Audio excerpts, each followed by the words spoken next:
दोस्तों रूमी बुटीक आज आपके लिए फिर से तगड़ा सा एक न्यू डिजाइन लेके आया है लहंगा चोली में। और मोर पिच कलर रहने वाला है। आप देख सकते हो ये पूरा लहंगा है, ये इसकी डिजाइन है, ये दुपट्टा है, ये दुपट्टा का भी वर्क देख सकते हैं। ये पूरा ब्लाउज रहने वाला है और ये हैंड स्लीव है। ब्लाउज अनटिचड आएगा।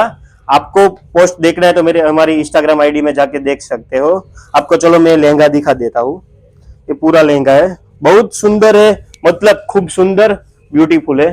ये पूरा देख सकते हो। आपको मैं चलो डिजाइन दिखा देता हूँ। ये पूरी एम्ब्रॉयडरी की डिजाइन रहेगी, ये सीक्वेंस वर्क है, बहुत अच्छा है। कलर भी आप देख सकते हो कितना अच्छा कलर है, प्रीमियम रहने वाला है। ये लहंगा आप अपनी बहन की शादी में भी पहन सकते हो। ये चलो मैं दुपट्टा दिखाता हूँ। ये पूरा जॉर्जेंट कापड़ में दुपट्टा रहने वाला है। आप ये डिजाइन देख सकते हो, ये पूरी एम्ब्रॉयडरी की डिजाइन है।